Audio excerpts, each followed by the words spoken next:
Alrighty, so they just did the newest version of the Boar Hat Forecast, which is like their global live stream talking about the next update that's coming out, or just stuff that's coming out relatively soonish. And they just basically went over the newest Ragnarok content and everything. So we're going to be getting Ragnarok Chapter 2. They're going to be going over Brynhildr, or they actually changed her name, I think, to like Brunhild, no R or no Y in it. It's a U and then no R at the end. So it's Brunhild, Princess Brunhild. And then the new Ragnarok DN that's coming out. They did fight the entire first difficulty of the bird boss, which was really interesting to see because they basically got wrecked and just very barely by the skin of their teeth actually managed to beat the boss, which I thought was really, really funny. And it was just kind of interesting to see them fight it in general because I haven't really watched a whole lot of stuff on it, so I'm just kind of waiting for it to come to the game so I can kind of get my hands on it. But yeah, they did a coupon code, but for some reason it's currently not working, even though they basically said that it's basically going to give you, I think, 30 of each of the demon materials, 5 diamonds, some SSR pendants, and I think a part 1 ticket or something like that. So it's a pretty decent little like care package of items, which is kind of nice. So I guess hopefully whenever they get that fixed, it should be 7DS Fate of the Gods.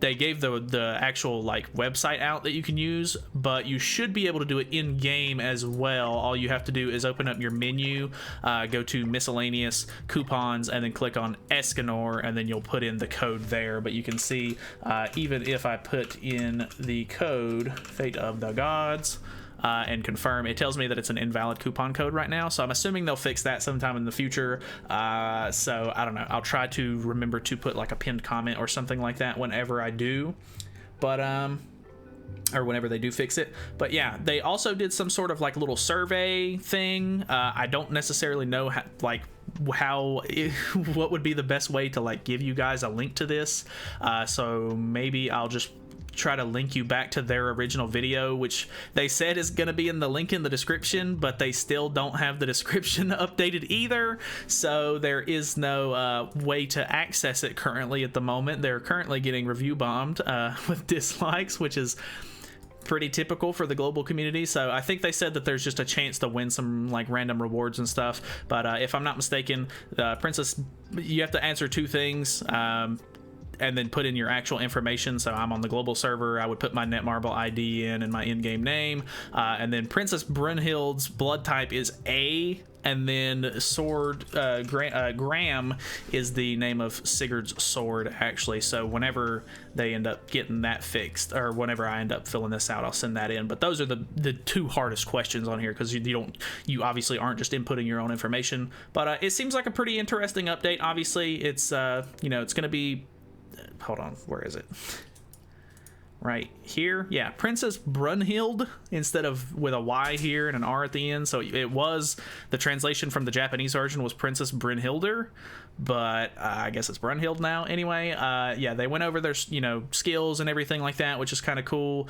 So I'm looking forward to both of these units. Surprisingly, I think this is going to be the last banner that I kind of summon on for the foreseeable future, just because I'm kind of waiting to see what's coming next on the Japanese and Korean versions of the game, because I think they're going to be doing a festival go through soon, and I'm really not interested in the Awakened Easton or the Mono. They just don't really seem like good characters, honestly. But this Deanne's actually interesting because she takes off buffs and then deals more damage depending on how many buffs she actually removes, which I think is pretty good, especially in the meta at the moment. And I'm really into PvE, so I want to have this Brunhildr for the bird boss. Not only that, but she should be pretty good just in any sort of PvE activity, so I'm assuming she'll be pretty interesting to use in like Tower of Trials or different kinds of things like that. So yeah, I definitely want to try to have her if possible.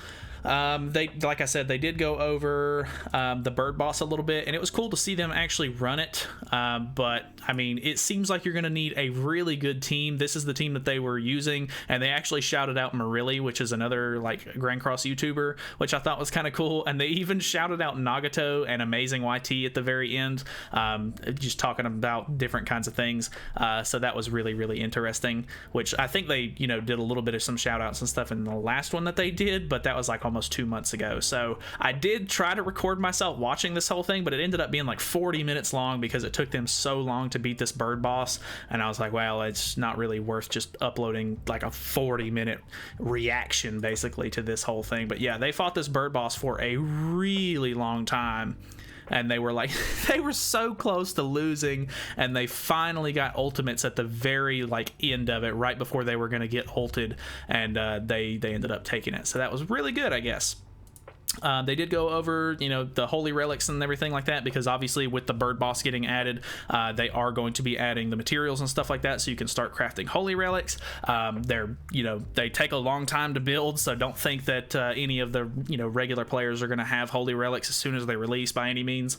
And in the dev notes, they did say that they were going to experiment and see what the community's reaction was going to be, to see whether or not they wanted to push the bundles out instead of releasing them as soon as they did on JP and Korea. So we may end up seeing the holy relics be a little bit more free to play friendly, as far as like not being able to buy them straight away goes on global. So that could be kind of interesting. But yeah, they showed off the trailer for the Ragnarok season 2 or chapter 2 update, which is kind of cool. I'm kind of looking forward to playing through some of that. And then apparently they're doing like a little spin event that's also going to be coming to the game, which if I look at it, I think whenever they were looking at the rewards for this, I think they're giving out a sword for Sigurd, which is kind of cool. I don't necessarily know that that is a Sigurd sword, and I don't remember them, like, anyone, you know, talking about this on JP, like, at least not the people that I watch. But yeah, I guess that's a free cosmetic, which is kind of nice. But other than that, they really only said, you know, about the coupon code and the survey or whatever. So I'll try to make sure that I link to this video, or whatever video has the actual links to it whenever they release those. But yeah, still have not updated those, and everybody in the comments has pretty much been asking where the links are and everything. So I really don't know what to tell you. Hopefully they'll update those soon enough. This obviously still is not working, so I guess we'll just have to wait and see. That's pretty much it though. Thank you guys so much for watching. I'll try to keep this, you know, as short as possible. So I will see you guys in the next video. Feel free to subscribe and all that good stuff. I'm sure we're going to be going over the updates and all of the new content and stuff like that whenever it drops on global. So I'll see you then.